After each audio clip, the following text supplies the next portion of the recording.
утринската тема и денес ќе имате прилика така некои добри 20 на минути да уживате меѓу другото со едукативни совети кои што ќе дојдат и во оваа наша денеска утринска тема која што ќе биде посветен малку повеќе на ХОП, односно со доцент доктор Маријан Баловски, специјалист, интернист и субспецијалист, алерголог, пулмолог, денес во нашата утринска тема. Кои се најчестите причини на заболување од хронична обструктивна белодробна болест? Денес како одбележување можеби посвестум 15 ноември беше всушност и светскиот ден на ХОП. Меѓутоа, не знам доктор Маријан дали ова точно, меѓутоа еве додека идат инсертите се проценува дека околу 5 и повеќе проценти од населението земјава би заболеле од хронична обструктивна белодробна болест. Најчести причини за заболувањето се пушење, аерозагадување, на што го зборевме вчера и телефонски додека разговаравме на темава, и работа во несоодветни услови. Аерозагадувањето кое што јас и ти споминавме утринава дека Скопје во повторно топ 5 најзагадени, ја влошува состојбата кај пациентите со ХОП, поточно астма, со пушењето има влијание во однос на зголемување на бројот на пациенти кои што добиле карцином на белите дробови. Не само мажи, туку и се поголем број жени заболуваат од карцином на бели дробови, всушност кај кои и ПМ частичките помали од 1 микрометар се депонираат најдлабоко во дишните патишта, тие може да бидат еден од факторите за самата болест. Оние препораки сигурно кои што ги дававте изминативе години ќе ги дадете барем во овие 20 на минути кои што имаме, и одлично што ми дадете поента дека не можеме толку многу работи во 20 минути, ама ХОП одлично ќе биде како тема на разговор со оглед на тоа дека и месец ноември беше всушност и одбележан на свој начин. Добро утро уште еднаш. Добро утро, јас пред се благодарам на поканата и голем поздрав до гледачите на утринската програма на Телма. Но се нам е драго секогаш кога ќе присуствувам во студиото. Пошто и моите почетоци на некој начин почна од Телма амбуланта дефинитивно до ова студио. Месец ноември е месец на одбележување на ХОП. Во суштина да се подигне свесноста за значењето на болеста, бидејќи како ниедна од другите хронични, значи незаразни заболувања, е во пораст и се уште расте бројот на новозаболени на ХОП. Болеста се уште е субдиагностицирана и субтретирана, зборувам на светско ниво, не само во нашите услови, бидејќи симптомите кои што нели ги развива се многу, да кажам, неспецифични, многу се благи на почетокот, и кога веќе ќе се случи препознавање на болеста, за жал, болните се веќе во еден поодмакол стадиум, значи по еден развиен стадиум на болеста, каде што е изгубена и голем дел, да кажам, од функцијата на дишното стебло. Болеста веќе за жал го зема неславното трето место како причина за смрт глобално. До сега се диагностицирани околу 400 милиони, 350 до 400 милиони на светско ниво, а има преку 3,5 до 4 милиони умирања, смртни случаеви. Но кога би се диагностицирала болеста, кај сите луѓе веќе кои што и ја имаат, дефинитивно тој број би бил и многу поголем од вкупен број на откриени, да кажам, болни. Мотото, логото на овогодинешното, да кажам, подсетување голт иницијативата, нели, 2023, потенцира за важноста на дишењето. Дишењето е важно и дека треба да ние реагираме многу порано пред да се откријат сите оние симптоми на развиена болест, бидејќи тогаш, како што спомнав, веќе е изгубен голем број од дишното стебло. Инаку по дефиниција болеста е превентивна и третибилна, но ако се фати во раните стадиуми. Да објаснам што значи тоа. Се работи за една хронична состојба која што има присутни симптоми кои што се неспецифични, почнува за едно чувство на отежното дишење, односно нели диспнеја што ја викаме. Понатаму е присутна кашлица која што, значи, ние анимациите болни од ХОП сите ги имаат на чувство на отежното дишење, заморот кој што се јавува ради отежнатото дишење, понатаму се јавува кашлица кај некаде 50% од болните, која што може да биде и сува, но најчесто е продуктивна, односно одиме со искашлување на искашлок, кој што е подолго трајно. Значи да не се плашат гледачите сега кои ќе добијат кашлица кога искашлуваат дека се работи за ХОП. Веднаш да се поистоветат со ХОП, така? Не, туку тоа е она продолжена, пролонгирана кашлица со искашлување, која што е најчесто подолга од 3 месеци, и сега тој искашлок најчесто е беличаст, но во фаза на влошување на болеста станува зголемен по количина и станува, нели, обоен. Како почнува самата болест? Најчеста причина се уште е пушењето во на 90% од диагностицираните болни. Сега, нели, јас повторно апелирам секогаш кога гостувам, бидејќи дишниот систем се развива некаде до 25-та година од нели нашето живење, понатаму пополека почнува во наводници да старее.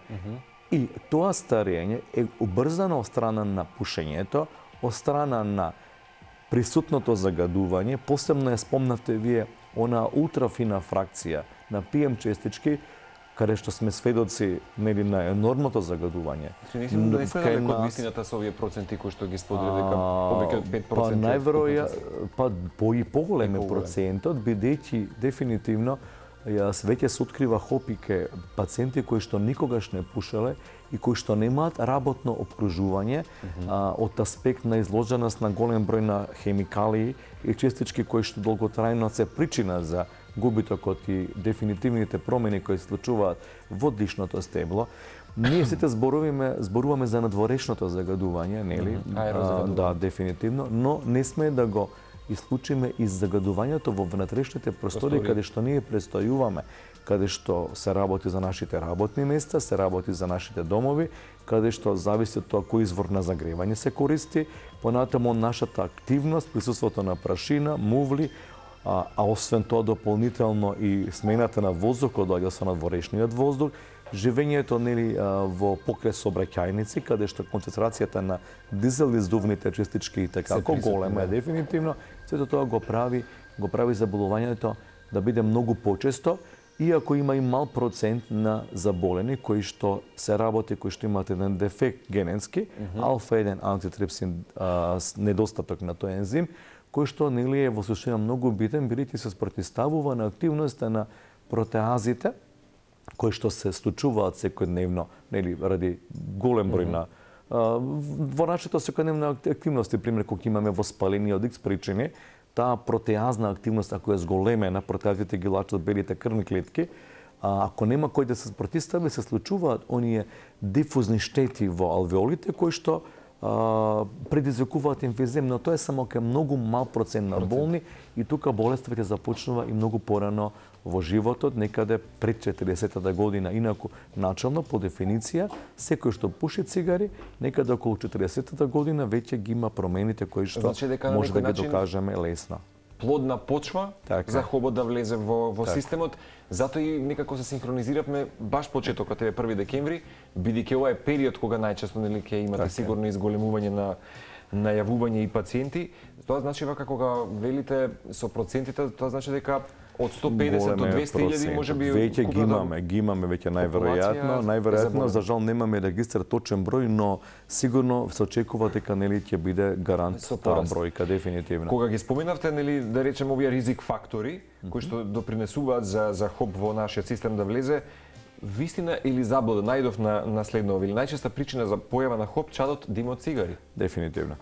Значи иако сме активен и пасивен пушач. И пасивните пушачи, посебно ќе апелирам за некој човек да добие хоп подосна во животот, треба да се внимава уште пред самото раѓање, мајката да престане да пуши, понатаму детенцата кога се развиваат белите дробови, да не биде изложена на цигарски чад. Јас познавам многу родители кои што ми се пријатели, кои што пушат во станот каде што живеат и кои што имаат мали дечиња. Упорно апелирам дека тоа да се престане. Понатаму, изложеноста на потешки вирусни инфекции во детството. Значи, правена склоност за утре тоа детенце, плюс тоа ако примени да пуши, а ќе биде пушач ако има родители пушачи, праксата и статистиката покажуваат дека дефинитивно новите пушачи потекнуваат од семејства пушачи, нормално секој правилно има исклучок. Цигарскиот чад е една од главните причини, бидејќи кога се вдишува, што прави? Нека е секој болен, значи, но кај 30% од пушачите ќе направи хоп. Цигарскиот чад е препон со токсини, има преку 7000 субстанции кои што настануваат кога согорува. Без разлика дали нели продуцира катран, сега сите велат дека ајкос цигарите се подобра како варијанта или што се друг тип на цигари кои што во наводници нели постојат, бидејќи тутунската индустрија навистина многу силна на светско ниво, лесно не се откажува од профитите кои што иако да речеме дека европски земји како што е Шведска, Нов Зеланд, да не заборавиме. Дефинитивно таму има премногу борба против пушењето, како е навика со премногу да непушачки нации и земји во светот за дефинитивно се успева. Бидејќи таму не смее да се рекламираат цигарите, ниту пак смее да се продаваат под лого, нели лого како што има заштитно ваков или онаков тип, со премногу непривлечни бои се обоени. И уште од самиот старт кога го купувате вие цигари, таму малолетен не смее да купи цигара, веќе од самиот старт ја приметувате онаа стигматизираност која што постои, кој што нели со цел да се прекине да се пуши, понатаму на работните места се губат оние бенефиции кои што ги имаат другите вработени, се внимава да е строго забрането пушење додека сте на работа, бидејќи нели знаете дека пушачите нонстоп имаат потреба. Пушењето е една страшна зависност, инаква на зависност од хероин, и затоа ние како лекари, значи должностни, а истовремено и родителите, да се превенира да не се почне да се пуши, или веќе ако се почнало да се пуши, да се најде начин да се прекине со пушење колку што е можно порано, додека не се настанати дефинитивните штети. Но никогаш не е доста да се престане да се пуши. Како не? Што мојот татко, се сеќавам, пред повеќе од 20 на години со 3 кутии дневно, никогаш нема да заборам, тој вели како сум можел. Нели има замена, субститути, како што кажавте денес, кои што се модерни навики некои, медикаменти кои што помагаат. Цигарите и рече од сега па натаму само да се донесе одлука дефинитивно и секогаш ќе се телото ќе се избори нели против оние штетни, да кажам, ефекти, зависи нели што е направено, но сепак велам превенцијата не е во младата популација. За жал, средното училиште, нели периодот на средно училиште е оној највулнерабилен период кога младите и почнуваат најмногу да пушат. Инаку зошто овој период е поспецифичен за болните од ХОП? Рековте загадувањето како еден од факторите кои што може да ја влоши болеста, и оно што не знае дека има ХОП ќе се појави во ординацијата или сега е зачестено вирусните инфекции, почнувајќи од оние обични вирусни инфекции кои што возрастните луѓе нормални кои што не се пушачи немаат ХОП, ќе поминат со можеби малку течење на носот ден-два. Лесни симптоми. Дефинитивно, но кај болните од ХОП, бидејќи свеќе се случајно оние дефинитивни промени на епителот, прави сериозно влошување на болеста, кое што од матичниот лекар, да кажам, ако не се препознае, со чувството на отежното дишање ќе доаѓа до израз премногу и се појавува кај некој нив чувство на свирење во градите, се појавува зголемена продукција на искашток, сметате дека тоа е воспаление на бели дробови, дека е настинка, нема воспаление, зборам специфично од тип на пневмонија, него имаме веќе појавување на вистинската прикриена слика на болеста, која што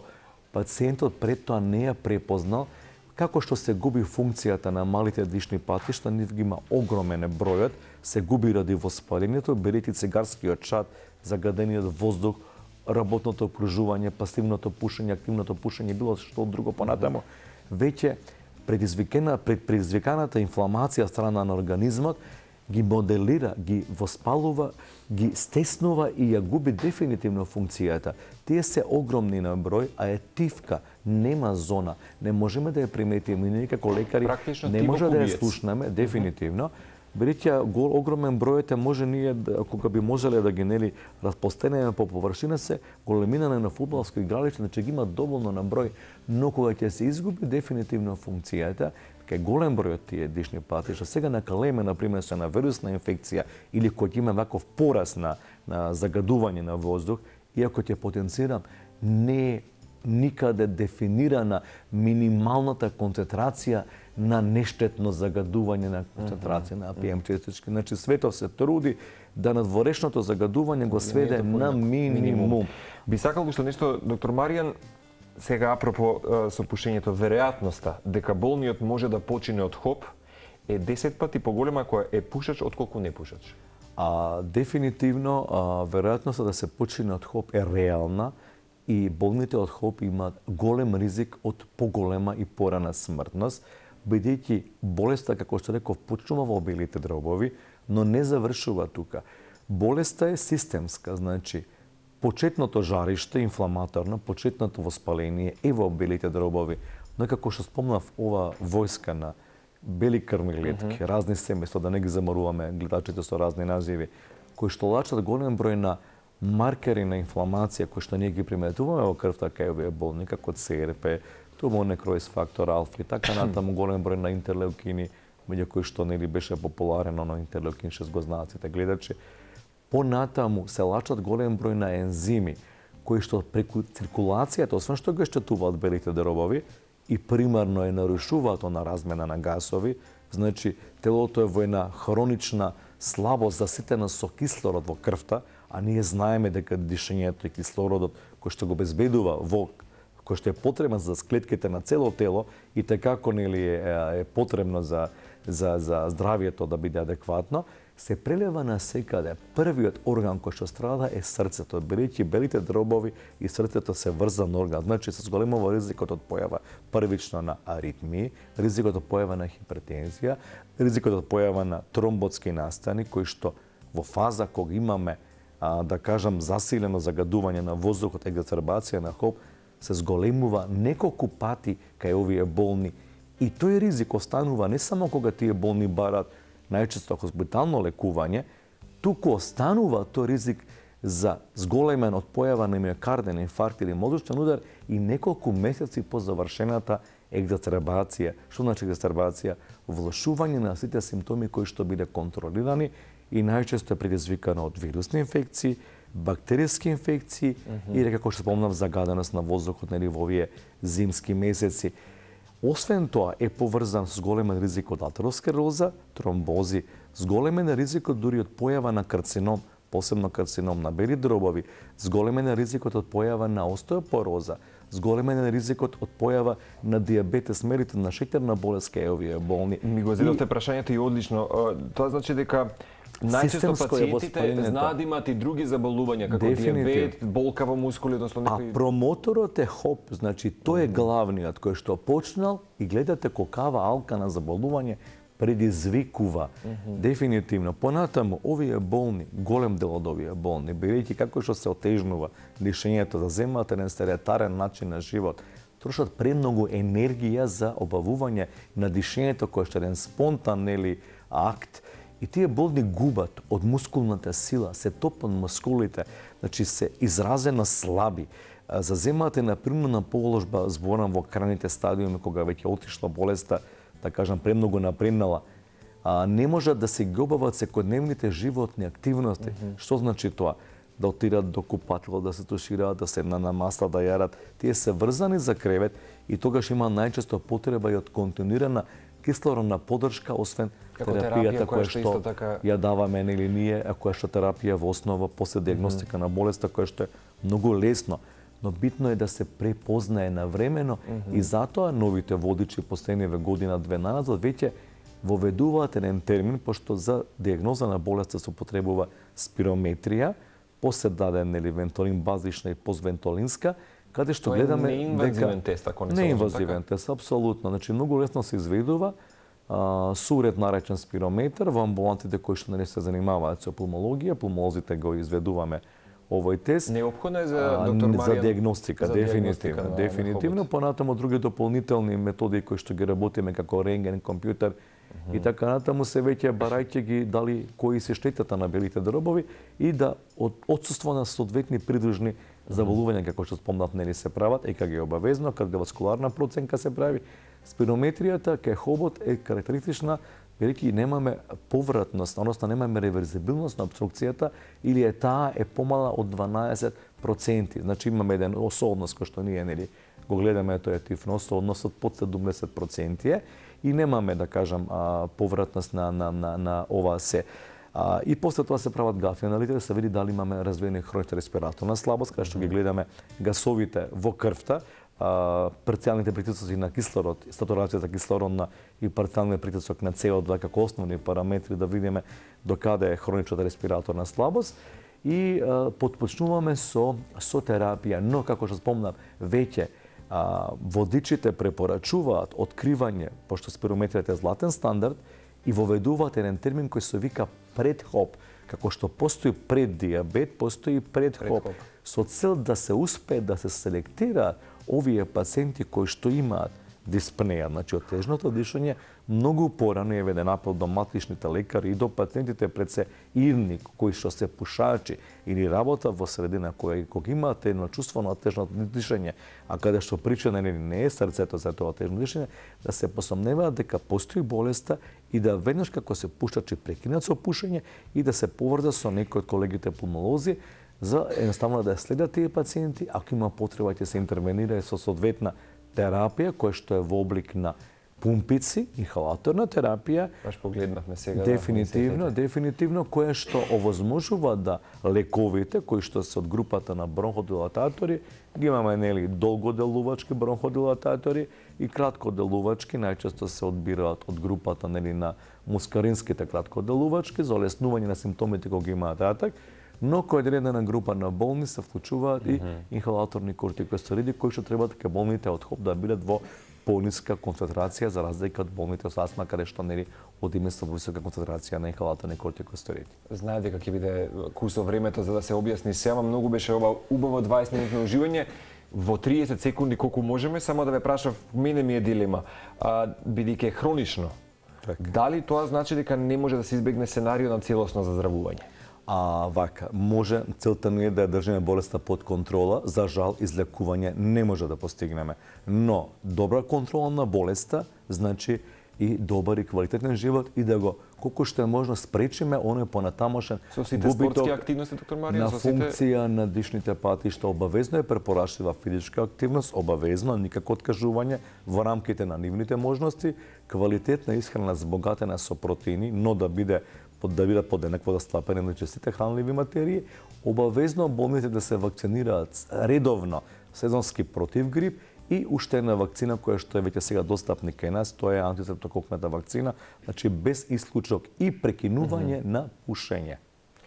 Ви благодарам многу. Беше драго да ве пречекам и ви благодарам мене. што направивте отстапки и од вашите редовни можеби закажувања и прегледи. Со задоволство, на вистина. Се гледаме во следна прилика. Поздрав до гледачите и драго ми што се видовме. Секој добро.